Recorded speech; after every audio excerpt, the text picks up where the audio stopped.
క్రీస్తునందు నా సాటి దేవుని కుటుంబ ప్రజలారా, ఈ సత్య పోరాటంలో నా జత పని వారులారా, మీ అందరికీ ప్రభు పేరిట సమాధానం, దైవ దీవెనలు కలుగునుగాక. దక్షిణాస్తమెత్తి దేవుడిచ్చిన అధికారంతో మిమ్మల్ని దీవిస్తున్నాను. నేరుగా సందేశంలోనికి వెళ్ళిపోదాం. యెషయా గ్రంథం 14వ అధ్యాయము 9వ వచనం. నీవు ప్రవేశించుచుండగానే నిన్ను ఎదుర్కొనుటకై క్రింద పాతాళము నీ విషయమై కలవరపడుచున్నది.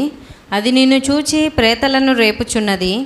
భూమిలో పుట్టిన సమస్త శూరులను, జనముల రాజులందరినీ వారి వారి సింహాసనముల మీద నుండి లేపుచున్నది. యోబు గ్రంథం 7వ అధ్యాయము 1వ వచనం కూడా చూద్దాం. భూమి మీద నరుల కాలము యుద్ధకాలము కాదా? వారి దినములు కూలివాని దినముల వంటివి కావా? ఓ ప్రశ్నతో ఈరోజు మనం సందేశాన్ని ప్రారంభిద్దాం. ఏమిటా ప్రశ్న? అసలు దేవుడు నరులను భూమి మీద ఎందుకు సృష్టించాలనుకున్నాడు? నరుడు భూమి మీద పుట్టకపోతే జన్మపాపం అనే ప్రస్తావనే ఉండదు కదా. మరి జన్మపాపం అనే ప్రస్తావనే లేనప్పుడు ఇంకా ఈ గొడవే ఉండదు, ఈ వివాదమే ఉండదు. లేదనేవారు ఉండరు, ఉందనేవారు ఉండరు. దేవుడు నరులను ఎందుకు చేసుకున్నాడు అంటే చాలా స్పష్టమైన వివరణ. ఆయన ప్రేమామయుడు, ఆయన ప్రేమ వ్యక్తపరచాలనుకున్నాడు. ఆయన ప్రేమామయుడు, ప్రేమించాలి. మరి వ్యక్తపరచాలంటే ఎవరు కావాలి? వ్యక్తులు కావాలి. మరి వ్యక్తులు లేకపోతే ప్రేమించలేడు. సరే, దేవదూతల్ని చేసుకున్నాడు కదా, మనుషుల్ని మాత్రం ఎందుకు చేసుకోవాలి? ఆ ప్రేమ దేవదూతలకు చూపించలేడా? ఎందుకని దేవుడు మానవుల్ని సృష్టించుకోవలసి వచ్చింది? దేవుడు దేవదూతల్ని పుట్టించుకున్నాడు. ఇప్పుడు పుట్టుక అంటే ఏమిటి అంటే, తల్లి గర్భం నుంచి ఒక బిడ్డ బయటికి వస్తేనే పుట్టుకనా? పుట్టుక లేదా కనడం కేవలం గర్భానికి సంబంధించిందే అయితే, అంటే గర్భం నుంచి బయటికి రావడమే అన్న ప్రస్తావన అయితే, ఓ బిడ్డ తల్లి గర్భంలోంచి బయటికి వచ్చినప్పుడు అంటే ఒక మానవ శరీరానికి సంబంధించింది మాత్రమేనంట పుట్టుక కనడం అనేది. కేవలం మానవ శరీరానికి సంబంధించినదనే మాట అబద్ధం. అదే నిజమైతే తండ్రి అయిన దేవుడు నేడు నేను నిన్ను కని ఉన్నాను అన్నాడు. అది మానవ శరీరమా? కాదు కదా. కుమారుడు మన కొరకు పుట్టి ఉన్నాడు అనే ప్రవచనం ముందుగానే ఇవ్వబడింది. పుట్టడము కనడం అనే దాని గురించి నేను మాట్లాడుతున్నాను. ఒక మాట చెప్పిన, పుట్టడం అంటే అర్థం ఏంటంటే కాలంలో అప్పటి వరకు లేనివాడు రావడం. పుట్టుక కాలానికి సంబంధించినది. కనడం అనే ప్రస్తావన ఏమో ఒక వ్యక్తిలో నుండి ఇంకో వ్యక్తి రావడం నిజమే, కానీ అది శరీరానికి మాత్రమే సంబంధించింది అనేది అబద్ధం. ఎందుకంటే తండ్రి అయిన దేవుడు కూడా ఆయనలో శబ్దమై ఉన్నటువంటి దేవుణ్ణి గర్భం నుండి తన నోటి ద్వారా బయటికి విడుదల చేశాడు. అందుకే ఆయనకు వాక్కు శబ్దము అని పేరు. కుమారునికి గర్భం నుండి వచ్చినవాడా అని అర్థం, కరెక్టే. కానీ శరీరానికి మానవులకు మాత్రమే వర్తిస్తుంది అనేది తప్పు. ఎందుకంటే యేసుప్రభు కూడా పుట్టాడు అని బైబిల్లో రాయబడింది. ఇప్పుడు యేసుప్రభు పుట్టాడు అనేది కొంత నిజమే, వాస్తవానికి ఆయన అవతరించాడు. ఆయనని కనడం ఎవరి వల్ల కాదు, ఆయనే పుట్టాడు అని ఒక మాట చెప్పాను నేను. మరియ క్రీస్తును కనలేదు, క్రీస్తే మరియలో పుట్టాడు అని అన్నాను నేను. అక్కడే అర్థం కావాలి, ఆయన పుట్టడం అనేది సర్వమానవాళికి సంబంధించినటువంటి రక్షణ కోసమే కానీ అందరిలాగే పుట్టలేదు. ఆయనకు ఒక ప్రత్యేకత ఉంది. ఈ విషయంలో ఎలాంటి మార్పు లేదు, అందరికీ తెలిసిన విషయమే, ఇంతవరకు స్పష్టం. ఆయన మానవుల్ని కూడా పుట్టించాడు. మానవులు ఎవరికి పుట్టారని బైబిల్ చెప్తుంది? మీరు అక్షయ బీజమునకు పుట్టి ఉన్నారు. పుట్టుక అనేది కేవలం శరీరానికి, మనిషికి మాత్రమే సంబంధించింది కాదు.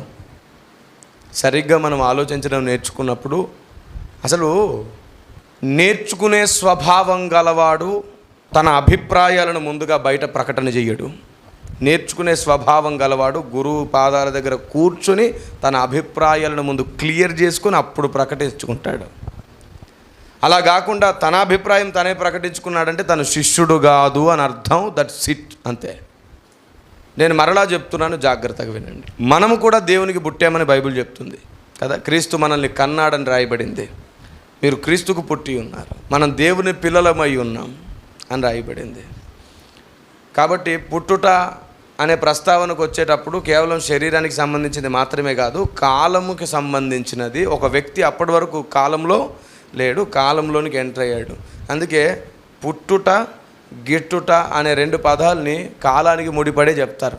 వీడు పుట్టాడు, ఏదో ఒక రోజు చనిపోతాడు అంటే ఇక ప్రారంభం వీడి జీవితం, ముగింపు ఏదో ఒక రోజు ఉంది అని. మనం జన్మదినం జరుపుకోవచ్చా జరుపుకోకూడదా అంటే ప్రతి జన్మదినానికి ఆ వ్యక్తి గుర్తు చేసుకోవాల్సిన ఒక విషయం ఉంది. నా కాలం మరణానికి దగ్గరవుతుంది, నేను సమయం పోనీక సద్వినియోగం చేసుకోవాలి అని ప్రతి జన్మదినానికి గుర్తు చేసుకోవాలి.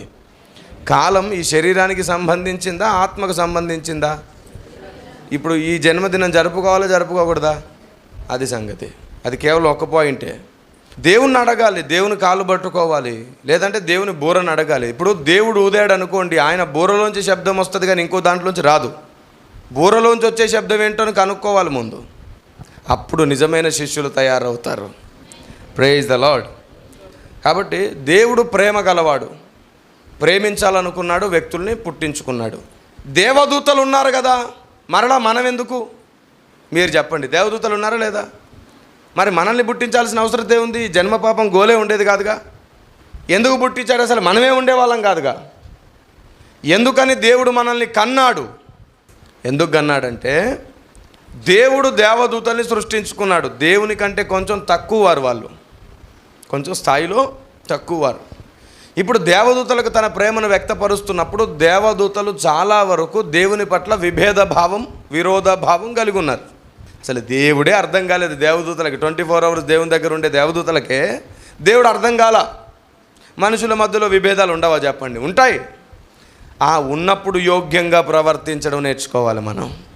వివాదం రేపడం కూడా రావాలి, చల్లార్చడం కూడా రావాలి.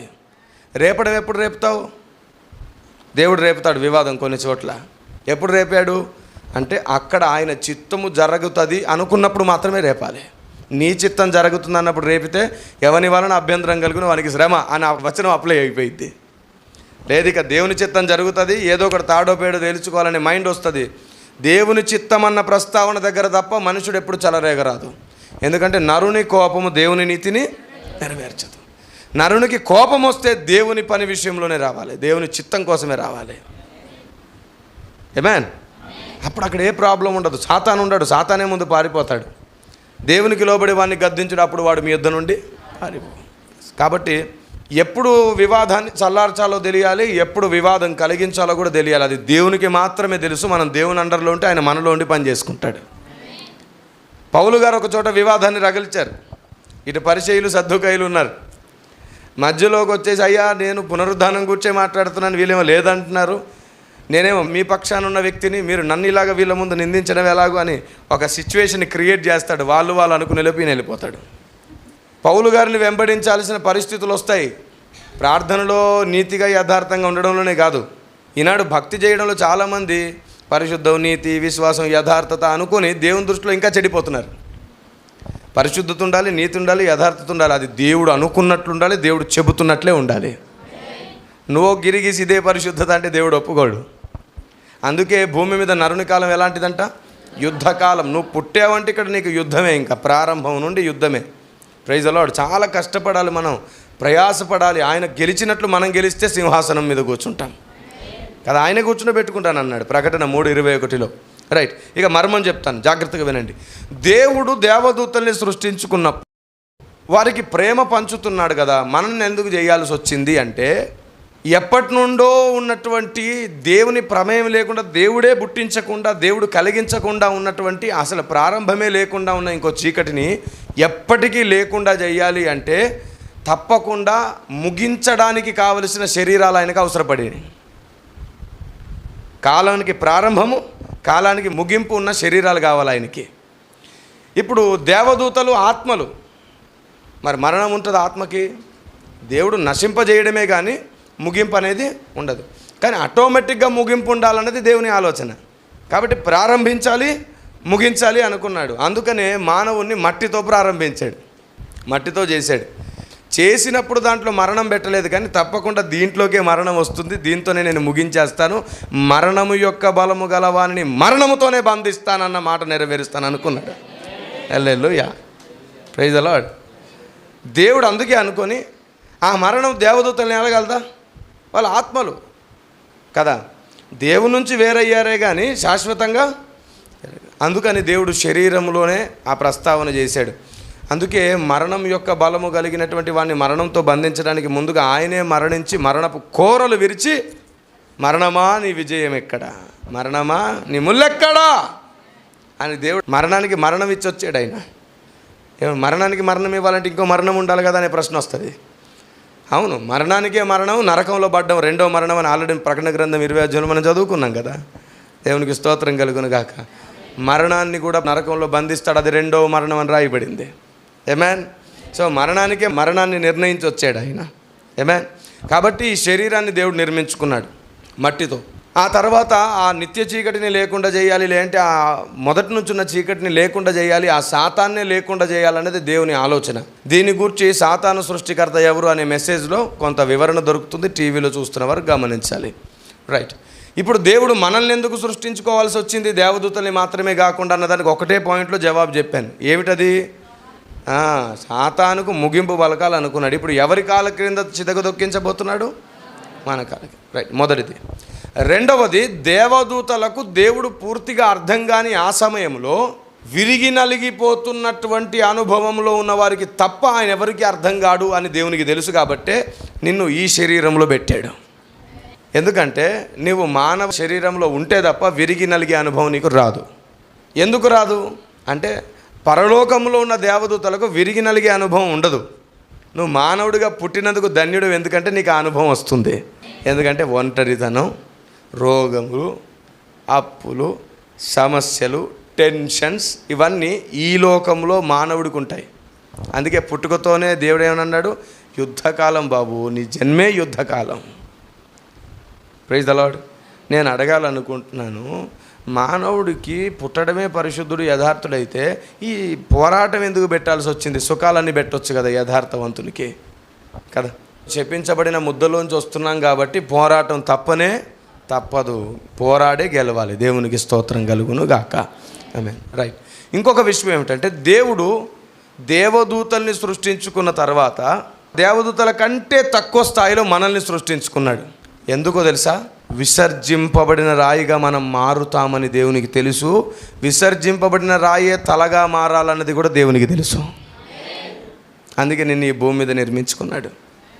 విసర్జింపబడిన రాయే తలకు మూల రాయి అవుతుంది. దేవునికి స్తోత్రం కలుగును గాక. విశ్వ శరీరం అనే పుస్తకం రాస్తూ నేను అందులో రాశాను, మనమందరము వేరువేరైనప్పటికీ ఒక శరీరం అయినట్లుగానే ఒక్కొక్క ప్రపంచంలో ఒక్కొక్క అవయవ నిర్మాణమై మరలా అదొక మహాశరీరం, విశ్వ శరీరం అవుతుంది. అప్పుడు మాత్రం ఈ భూలోక కన్యక వేరే అవయవం అవ్వదు, అందరం కలిసి తల అవుతామని చెప్పాను నేను. ఇది అర్థం చేసుకోవడానికి కొంచెం కష్టం, ఎందుకంటే ఎత్తబడే సంఘంలో కూడా బుద్ధి తక్కువ ఉన్నవారు ఉంటారని చెప్పాను నేను. ఎందుకంటే కాళ్ళ స్థానంలో నిర్మాణమైన వాళ్ళు ఉంటారు, చేతుల స్థానంలో నిర్మాణమైన ఉంటారు. అందరూ తల కాదు, అందరూ కాళ్ళు కాదు. కాబట్టి ఇప్పుడు ఒక ఘట్టం వచ్చినప్పుడు ఈ కాళ్ళు చేతులు అందరు కలిసి ఏమైపోతున్నట్టు? తల అయిపోతున్నాం. అది ఎట్లా కుదురుతుంది అనేదానికి విశ్వ శరీరం 2 పుస్తకంలో రాస్తున్నాను నేను. అది దేవునికి స్తోత్రం కలుగును గాక. కాళ్ళ స్థానంలో ఉన్నవాడు కూడా తల స్థానంలో నిర్మాణం అవ్వడం ఏంటి అంటే, ఆ కాళ్ళ స్థానంలో ఉన్నవాడికి విరిగి నలిగే అనుభవం ఉంది, మిగతా వాళ్ళకు లేదు. కాబట్టి మిగతా దేవదూతల ప్రపంచాలకు అనుభవం లేదు. విరిగి నలిగిన అనుభవం గలవాడంటే దేవునికి చాలా ఇష్టం. విరిగిన మనసు గలవారికి దేవుడు ఆసన్నుడై ఉంటాడు. యెహోవా ఆసన్నుడు. ఇప్పుడు ఇంకో మాట, విరిగి నలిగిన వారికి దేవుడు ఎక్కువ అర్థమవుతాడు. దేవుడు భూమి మీద మానవుని సృష్టించడానికి గల కారణం అదే. ఏమండి, ఆయన దేవదూతల స్థానంలోనే మనల్ని కూడా సృష్టించుకొని అక్కడే ఉంచవచ్చు, కానీ ఆయన సంకల్పం సంపూర్ణం అవ్వదు. మొదటిది. రెండవది, ఆయనను అర్థం చేసుకోవడానికి పూర్తిగా నలిగి విరిగిపోయే అనుభవం కూడా ఎవరికి ఉండదు. మూడవది, ఆయనకంటూ ఇదిగో పెంట కుప్ప మీద నుంచి దీనుల్ని కూడా లేవనెత్తగల సమర్థుడియన అని విశ్వమంతట్లో సాక్ష్యం ఉండాలంటే నువ్వు భూమి మీద పుట్టి తీరాలి. నువ్వు నీ కోసం పుట్టలేదు, నీకు తెలుసా? నువ్వు దేవుని నామాన్ని ఎత్తి పట్టడానికి పుట్టావు. దేవునికి స్తోత్రం. నువ్వు దేవుని మహిమయ్యి ఉన్నావు. నేను చాలాసార్లు చెప్పాను, రేపు పరలోకంలో మనమే దేవుని తలెత్తబోతున్నాం, మనం దేవుని ఘనతగా మారబోతున్నాం. నీ జన్మ సామాన్యమైనది కాదు, కారణ జన్ములం మనం. మరి కారణ జన్ములమైతే ఇందులో పాపం ఏంటి? విరిగి నలగాలి కదా నాయనా, విరిగి నలగాలి కదా. విరిగి నలగడానికి అనుభవాలు ఉంటే సరిపోతుంది కదా. నేను అంటాను, అనుభవాలు ఎలా వస్తాయి? సమస్యలు ఉంటేనే కదా అనుభవాలు వస్తాయి. అందరూ నీతిమంతులు, అందరూ యథార్థవంతులు, అందరూ పరిశుద్ధులు, ఇంకా సమస్యలు ఎక్కడివి కదా. ద్వేషం, కోపం ఇలాంటివి ఒక మనిషిలో ఉంటేనే కదా సమస్యలు వస్తాయి. పుట్టుకతోనే వాడు ఏ కోపము ఏ రాగములు లేకుండా ఉంటాడో చెప్పండి.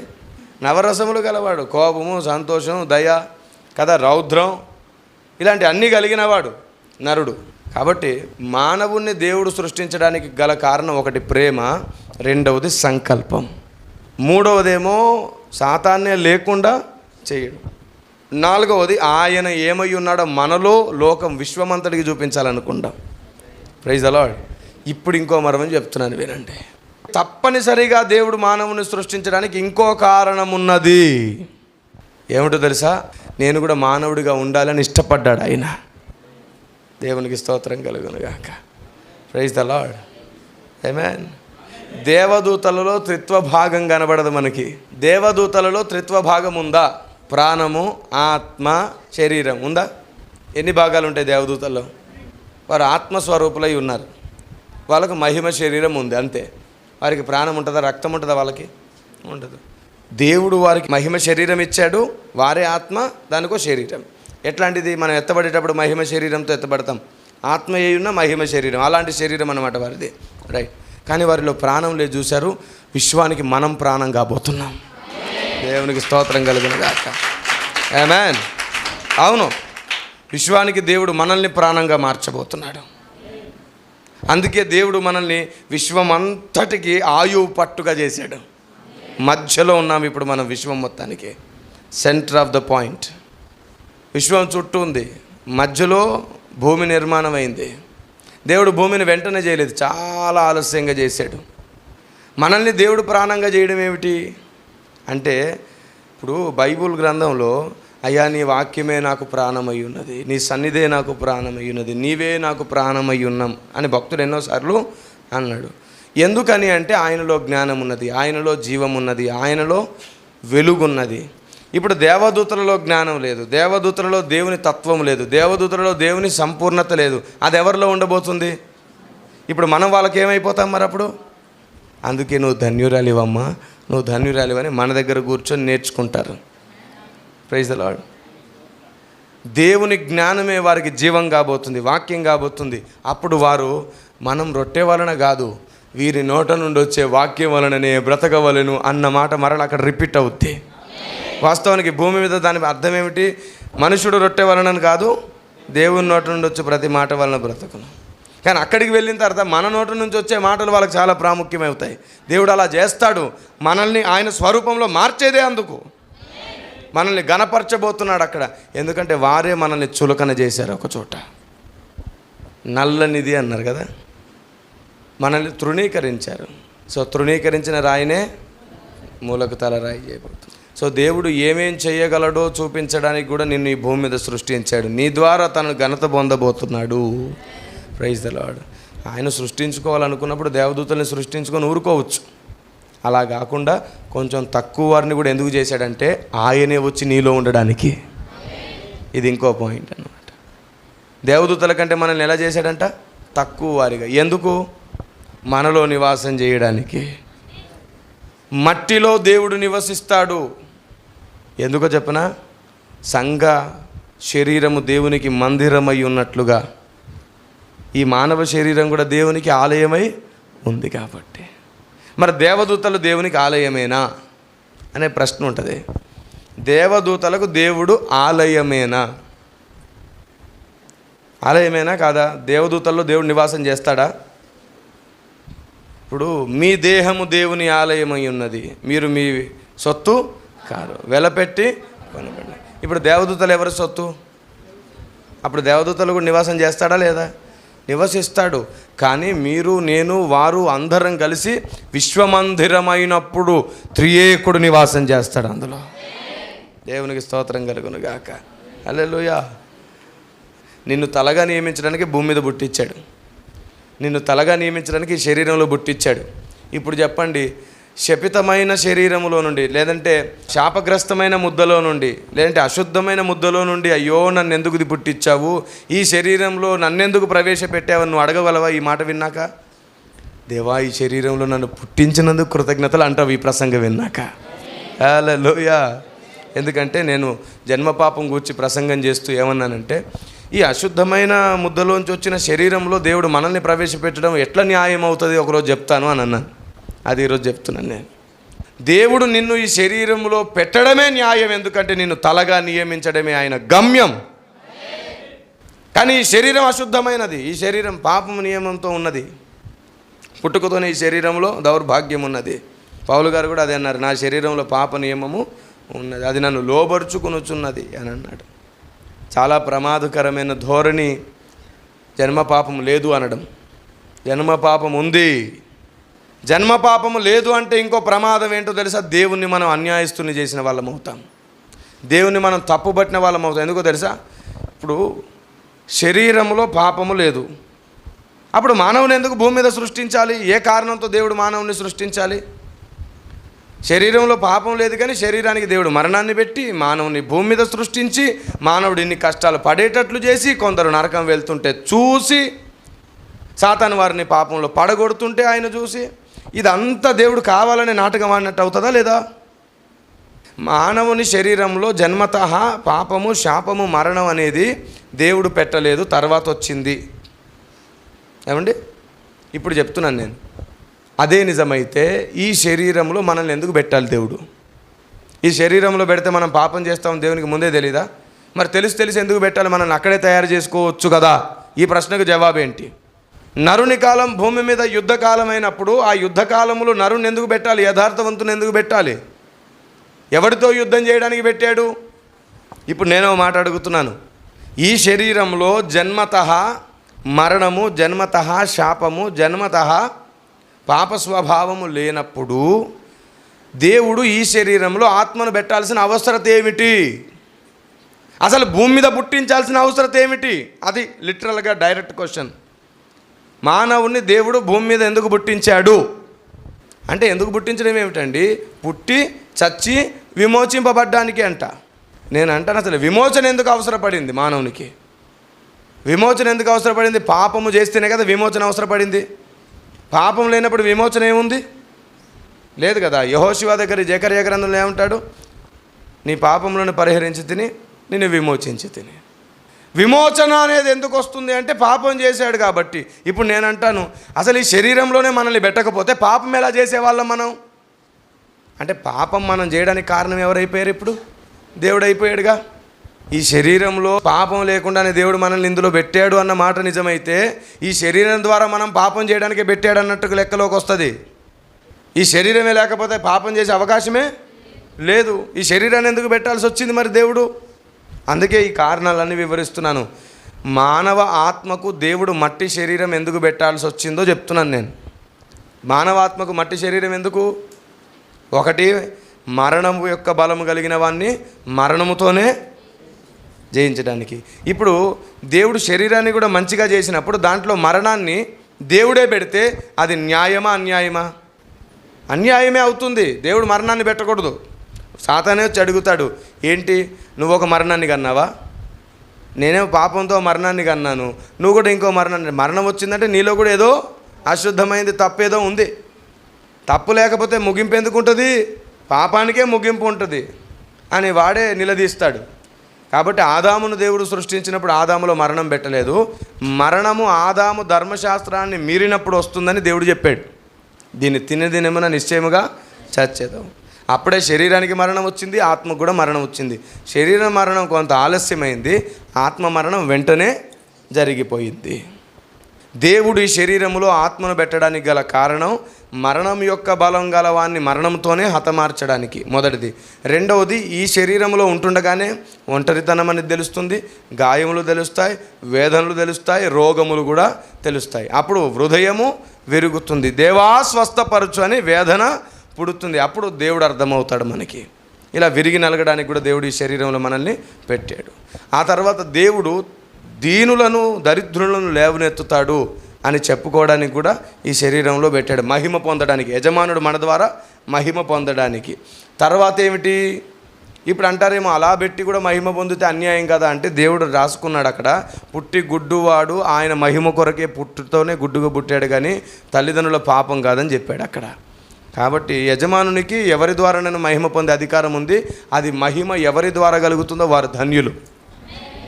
Amen, praise the lord.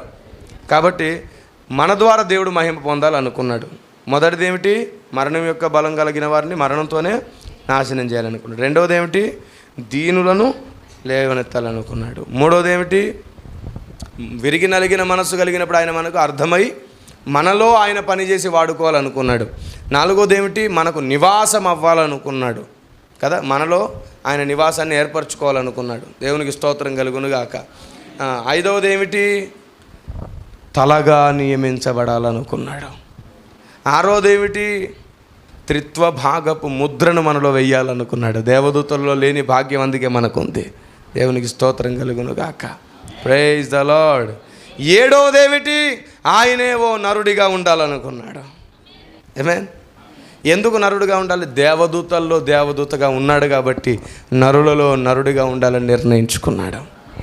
ఆయన ఏం సృష్టిస్తే ఆ సృష్టిలో ఆయన కూడా ఉండాలనుకుంటాడు. Praise the lord. అంటే ఆయన కూడా పడి లేవాలనుకున్నాడు. అంటే మరణం ఆయనలోనికి వచ్చింది, పాపం ఆయనలోనికి వచ్చింది, కానీ ఆయన పడడు, జస్ట్ మరణించాడంతే, తిరిగి లేచాడు. దేవునికి స్తోత్రం కలుగునుగాక. ఈ పడాలనుకున్నాడనే విషయంలో ఏమండి ఎట్లాంటి పాయింట్ వర్తిస్తుంది అంటే, ఏమండి బాక్సింగ్లో ఎంత కండలు తిరిగినోడైనా కొడుకుకు బాక్సింగ్ నేర్పించేటప్పుడు ఆ బుడ్డోడ దగ్గర ఓడిపోతుంటాడు వాడి సంతోషం కోసం కదా. సో అలాగూ మన కోసం ఆయన పడాలనుకున్నాడు, మన కోసం గాయపడాలనుకున్నాడు, మన కోసం ఇబ్బందులు పడాలనుకున్నాడు. దేవునికి స్తోత్రం కలుగునుగాక. Praise the Lord. కాబట్టి ఓ నరుడా, ఈ శరీరంలో నువ్వు పుట్టినందుకు ధన్యుడవయ్యావు. ఆదాము వలన నీ శరీరానికి ఆ పాపం సంక్రమించడం కూడా నీకు ధన్యత అయింది. ఎందుకో చెప్పనా? ఆ పాపం ఉంది కాబట్టే పరిశుద్ధుడైన యేసు వైపు పరిగెత్తుకుంటూ వచ్చావు నువ్వు. నన్ను ఎవరు విడిపించును అన్నాడు భక్తుడు. క్రీస్తు నన్ను విడిపించాను అన్నాడు రోమా 8లో. Praise the lord. అసలు ఆ ముల్లే లేకపోయి ఉంటే ఆయన సహాయం నువ్వు అర్థించేవాడివే కాదు. కాబట్టి ఆత్మవై ఉన్న నీవు ఈ శరీరం కలిగి ఉండడం ధన్యతనా కాదా? కాబట్టి జన్మతః ఈ శరీరంలో పాపం ఉంది. నిన్ను ఈ శరీరంలో దేవుడు ప్రవేశపెట్టింది అన్యాయం కాదు. ఎందుకంటే దీని ద్వారా నువ్వు ఆయన దగ్గరికి రావాలని, ధర్మశాస్త్రం పెట్టి నెరవేరుస్తావని కాదు, కృపపై ఆధారపడతావని. అలాగే ఈ శరీరంలో నిన్ను పెట్టింది నాశనం అవడానికి కాదు, క్రీస్తుకు చెంతకు చేరుతావని. Praise the lord. దేవునికే మహిమ కలుగునుగాక. ఓ పెద్ద మాట చెప్తాను. దేవుని సంకల్పంలో ఉన్నవారు ఆయనకు విధేయులైనంత వరకు 7 మార్లు పడినను లేస్తారు. ఓ మాట చెప్పాలంటే వాళ్ళు పడకుండా దేవుడే కాపాడుకుంటాడు. ఎందుకంటే ఆయన సంఘ శరీరంలో ఒక భాగం అవ్వాలని నిర్ణయించిన వారు పడరు, దేవుడు ఓడిపోతాడు అలా పడితే. అలా పడకుండా ఉండాలంటే ఏం కావాలి? దేవుని ఆలోచనలు తెలిసి ఉండాలి మనకి. ఆమేన్. ఇక పెద్ద కారణం చెప్పి ముగిస్తాను. నీవు ఈ శరీరంలో ఉండడానికి ప్రప్రథమమైన ఉన్నతమైన పెద్ద కారణం ఏమిటి అంటే, నీకంటే ముందు దేవుడు భూమిని సృష్టించుకోవలసి వచ్చింది. అంటే పరలోకానికంటే ముందే భూమి ఉంది. ఈ మట్టితో లేదు, ఆత్మగై ఉంది. ఏమండి, భూమి యొక్క ఆత్మలోకంలో దేవుడు 3టిని నిర్మించాడు. ఒకటి పాతాళం, ఒకటి పరదేశి, మరొకటి ఆత్మల కర్మాగారం. అది ఈ మట్టి గోళంలో లేదు, భూమి యొక్క ఆత్మ అనే లోకంలో ఉంది. Praise the Lord. అని మీరెలా నిరూపించగలరు కిరణ్ పాల్ గారు? ఈ 3టిని గురించి నెక్స్ట్ సందేశంలో మనం విందాం. దేవుడు మీకు తోడై ఉండును గాక. ఆమేన్. ప్రార్థన చేసుకుందాం. దయగలిగిన మా ప్రభువా, ఈరోజు మమ్మల్ని ధైర్యపరిచారు. ఈ బలహీనమైన శరీరంలో మేము ఉన్నందుకు ఇన్నాళ్ళు చింతించి వేదన పడ్డాం. ఇక మీద భక్తి సాధనతో రోషం కలిగి పరిగెడతాం. అయ్యా, నేను జయించాను, నాలాగే మీరును జయించాలని మీరు ఎందుకన్నారో ఈరోజు అర్థమైంది మాకు. మేము ధన్యులమని మీరు ఎందుకన్నారో మాకు అర్థమైంది ప్రభువా. అయ్యా, మాకు మేము నీతిమంతులమై నీతి క్రియలు చేస్తే నీతిమంతులం కాదని మీరు ఎందుకన్నారో అర్థమైంది. నీ వలన నీతిమంతులని పిలువబడిన వారే ధన్యులు అని ఎందుకన్నావు ఈరోజు అర్థమైంది. నీ ఆలోచనలు నెరవేరిస్తేనే, నీ ఆలోచనలు తెలుసుకుంటేనే, నీ చిత్తంలో నడిస్తేనే నేను ధన్యున్నని ఈరోజు అర్థమైంది ప్రభువా. నన్ను నేను నీ అధికారానికి అప్పగించుకుంటున్నాను. నన్ను నడిపించండి తండ్రి. యేసు నామములో ప్రార్థన చేస్తూ నీ అధికారానికి ఒప్పుకుంటున్నాను తండ్రి. ఆమేన్. ఆమేన్. May god bless you. దేవుడు మీ అందరికీ తోడయుండును గాక. ఇప్పుడు ఎప్పుడు ఎల్లప్పుడూ సత్యమేదో అదే గెలవాలి. సర్వ సత్యమేవ జయతి. ఆమేన్.